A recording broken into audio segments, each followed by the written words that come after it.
Where do you go to see realistic and entertaining drama about abortion? To the most unlikely of places. Stick around and I'll tell you more.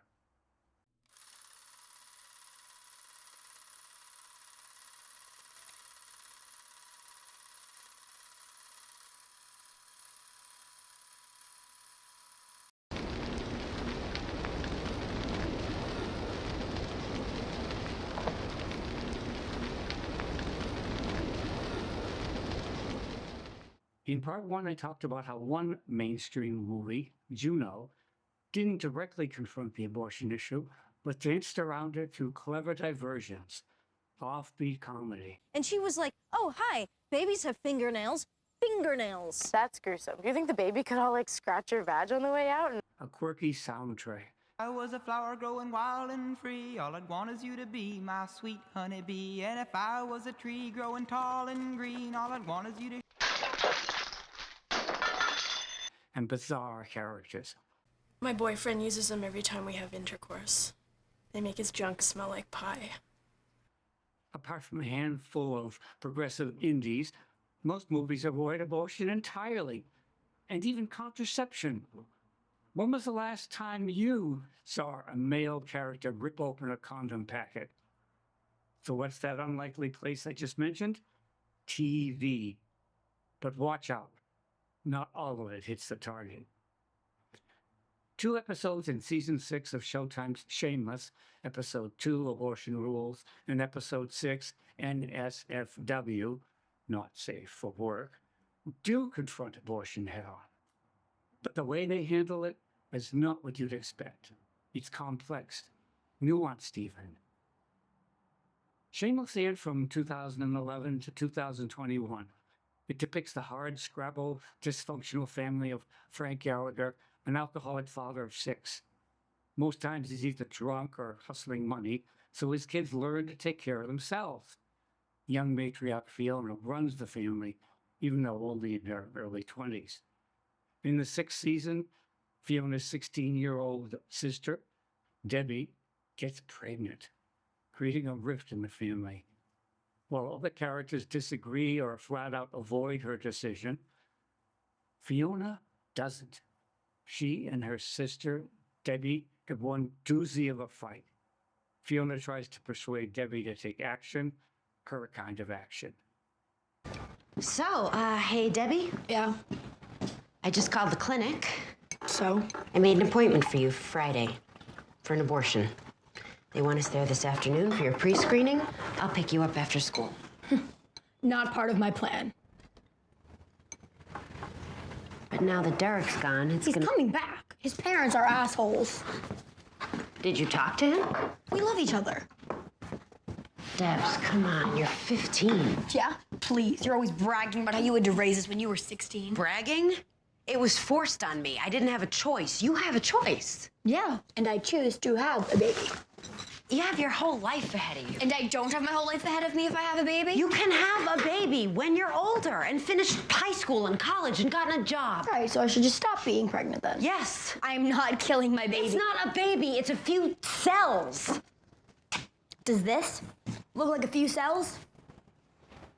The website says my baby's the size of an orange right now. Totally looks like you just fucked a tadpole.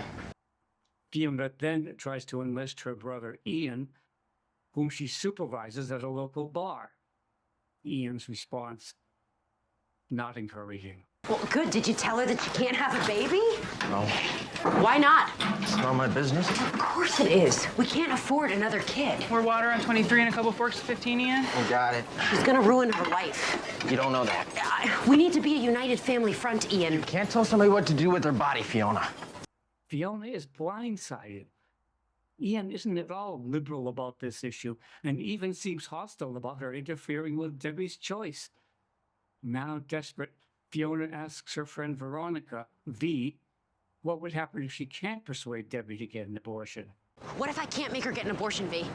Then slip her 3 of these out of in and do it yourself. I could just buy one of those RUD-40s and crush it up in her soup. See, I'm serious. you can't go behind her back and give her an abortion. What Fiona suggests is a bit extreme, but hey, consider her state of mind. Debbie runs into two of her classmates, both unmarried mothers, and asks them if attending school with kids is hard. Do you guys think it's hard to go to school and have a baby at the same time? Totally. I can't wait till I'm 16 so I can quit. 3 more years. My baby keeps me up all the time. None of my Forever 21 clothes fit me anymore. My boyfriend ignores My me. vagina is so big now. Not at all what she expected. Debbie's older brother, Philip, Lip, runs into her at school, and she immediately susses him out, acting on Fiona's request. He tries to persuade her not to have the kid with a scary story. You're gonna try to talk me into getting rid of my baby? Yeah, that was the plan. Nice try. Yeah, I had a whole speech. You know, about not wanting you to be the girl at Costco. 3 kids hanging off your shopping cart. A fistful of food stamps. 50 pounds heavier. You know, desperate just to find somebody to take care of you. Good one. I just want what's best for you, Debs.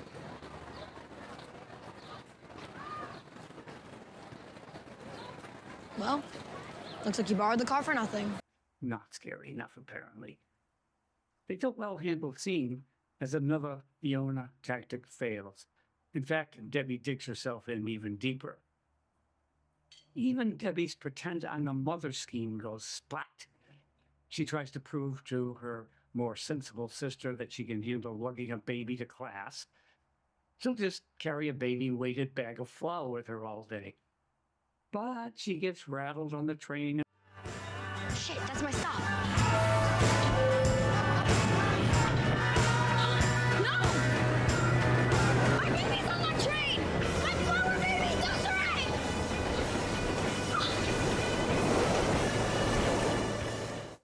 By this time, it's clear the creators have devised a classic dilemma. Put your character through hell, make audiences wonder how they're going to wriggle out of it. The final fight between Debbie and Fiona does not end well. Both are entrenched. Neither will give an inch. Oddly, Juno's solution, giving the child up for adoption, is never discussed or even considered. Doesn't this family even watch mainstream movies? What are you doing? None of your business. Let's go to the clinic right now, together. They don't close for another half hour. Oh my God, how many times do I have to tell you I am not killing my baby? Why are you doing this to me? To you? Why does everything always have to be about you? Because I'm finally almost free from raising you kids, and I don't intend to do it again. Nobody's asking you to. Of course you are. There's absolutely no way in hell that you're going to be able to raise a baby, and I am going to get stuck doing it. Oh, don't worry. I would never let you near my baby. I don't want you fucking it up like you fucked us up. I'm going to Florida. Florida? What are you talking? Debbie craves the child so much she leaves home. The crisis ramps up. Amid Debbie's pregnancy, Fiona gets pregnant too. Yet she handles it differently. She decides to get an abortion, and her boyfriend Sean supports her. Later in the episode, the scene between Fiona and Sean learns new ways of approaching dilemmas like abortion. We both need a lot of rest before your thing tomorrow. Abortion. Okay? Soon, Fiona and Debbie's imbroglio simmers out. Because I don't know who else to go to, but I can't trust you because you don't support me. I do support you, Debs. I just don't support all your choices. I am my choices, Fiona. Why don't you see that? So why does Debbie not learn anything from her traumatic experiences? But that's not the right question. My picky side wants both young women to get abortions instead of just a mature one. If I were very cynical, I would claim the writer Paul Abbott felt he had to compromise with producers and give one an abortion and the other a child to stem a tsunami of American censure, a concession to the screechy right wing, if you will, now campaigning against abortion this very moment. But if I were the sober, practical sort, I'd say they have a pretty good story percolating.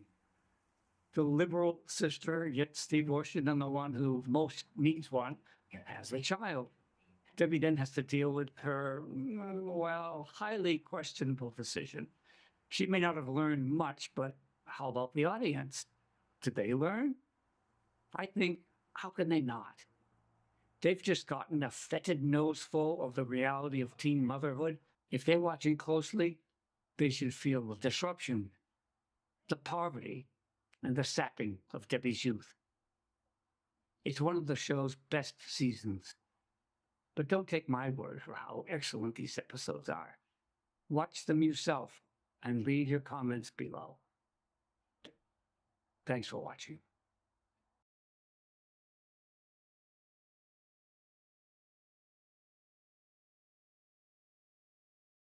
Bad news, honey. I'm pregnant. Well, that was unplanned. Let's get an abortion. You on board? Yep, I sure am. We can't afford a child right now. Get your doctor to give you a prescription for that abortion pill, the what do you call it? Mifepristone. Perfectly safe and effective. Good. Let's get it done tomorrow. I'm on it. Oh, and bring your insurance card to the drugstore. That way we can get it covered. Honey, Yes? remember when I told you I had just started working at Hobby Lobby? Oh,